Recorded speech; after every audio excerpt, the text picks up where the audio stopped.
ஓம் சாந்தி. B K. Surajbhai, mount Abu, Rajasthan. இன்று ஜனவரி 16ஆம் நாள்.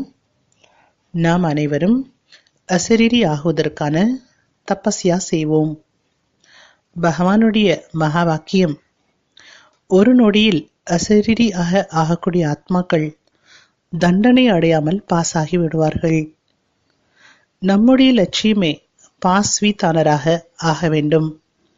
எனவே நாம் ஒரு நொடியில் தன்னை தேக உணர்விலிருந்து விடுவித்து அசரீரியாக ஆக்க வேண்டும். ஆனால் அசரீரி ஆக வேண்டும் என்றால் நமது எண்ணங்களின் வேகம் என்பதே இருக்கக்கூடாது. நாம் சத்தியுகத்தின் தேவதைகளாக இருக்கும்போது நம்முடைய எண்ணங்கள் ஒரு நிமிடத்தில் 8-10 எண்ணங்களாகத்தான் இருக்கும். இன்று ஒரு நிமிடத்தில் 20-25 எண்ணங்கள் வருகின்றன. யார் அதிகமாக யோசிக்கின்றார்களோ அவர்களுக்கு எண்ணங்களின் வேகமும் அதிகமாக இருக்கும். இதனால் மனதின் சக்திகள் அழிந்து கொண்டே இருக்கும். நாம் நமது மனதின் சக்திகளை ஒருமுகப்படுத்த வேண்டும். எனவே நாம் நம்முடைய வாழ்க்கையில் எண்ணங்களின் வேகத்தை ஒரு நிமிடத்தில் 8-10 எண்ணங்களாக ஆக்கிவிட வேண்டும். அப்பொழுது நாம் நமது மனதை எங்கு வேண்டுமானாலும் ஒருநிலைப்படுத்த முடியும். நாம் ஒருவேளை சிரேஷ்ட சுமானனுடைய பயிற்சியும் யோகயுக்த ஆகுவதற்கான பயிற்சியும் சக்திசாலி எண்ணங்களும் செய்தோம் என்றால் நமது எண்ணங்கள் ஒரு நிமிடத்திற்கு 4-5 எண்ணங்களாக குறைந்துவிடும். நாம் நமது உள்ளம் அமைதியாக இருப்பதை உணர முடியும். முழு நாளும் நாம் அமைதியாக இருந்தால் ஒரு நொடியில் அசரீரி ஆகிவிடலாம். இதனால் நமது எண்ணங்களின் சக்தியும் அதிகமாகிவிடும். யாருக்கு ஒரு நிமிடத்தில் 5-6-8-10 எண்ணங்கள் வரக்கூடிய பயிற்சி உள்ளதோ அவர்களுடைய எண்ணங்கள் சித்தி அடைந்து விடுகிறது. எனவே தன்னை முழு நாளும் நிர்சங்கல்பம் மற்றும் சிரேஷ்ட சங்கல்பம் உடையவராக ஆக்க வேண்டும் என்ற லட்சியத்தை வையுங்கள். அப்போது நமது மனம் மிகவும் அமைதியாக இருக்கும்.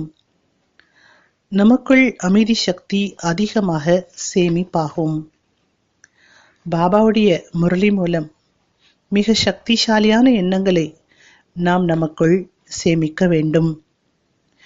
முரளியில் வரக்கூடிய மிக நல்ல நல்ல மகா வாக்கியங்கள் நமது உள்ளத்தை சாந்தியாக்கி விடுகின்றது. நம்மை பாபாவின் அன்பில் மூழ்க செய்கின்றது. இன்றைய நாளுக்கான ஒரு மகா வாக்கியத்தை நாம் எடுத்துக்கொள்வோம். இந்த உலகில் பகவானை காட்டக்கூடிய கண்ணாடி எங்குமே கிடையாது. நீங்கள் உங்களது முகத்தை அப்படிப்பட்ட கண்ணாடியாக மாற்றுங்கள். அதில் முழு உலகத்திற்கும் தந்தை தெரிய வேண்டும். இதேபோல் மற்றொரு மகா வாக்கியம், நீங்கள் பாபாவின் நினைவில் மூழ்கியிருக்கும் போது உங்களுக்காக நீங்கள் யோசிக்கக்கூடிய காரியத்தை பாபா செய்து விடுவர். இப்படிப்பட்ட மகா வாக்கியங்கள் உள்ளத்தை அமைதியாக்கி விடக்கூடிய மகா வாக்கியங்களாகும்.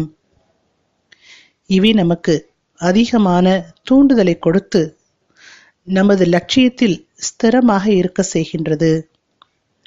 இன்று நாம் இடையிடையே நமது எண்ணங்களை சோதனை செய்வோம். நான் என்ன சிந்தனை செய்கின்றேன்? எதை சிந்திக்க வேண்டுமோ அதை பற்றி தான் சிந்திக்கின்றேனா?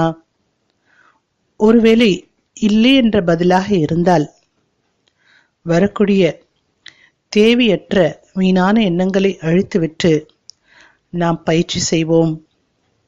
நான் ஆத்மா மாஸ்டர் ஞான சூரியனாக இருக்கின்றேன். நான் பவித்ரதாவின் சூரியனாக இருக்கின்றேன். நான் நாலாபுறமும் கருணங்களை பரப்பிக் கொண்டிருக்கின்றேன். நான் சங்கல்ப சக்தியை ஒருமுகப்படுத்திக் கொண்டிருக்கின்றேன்.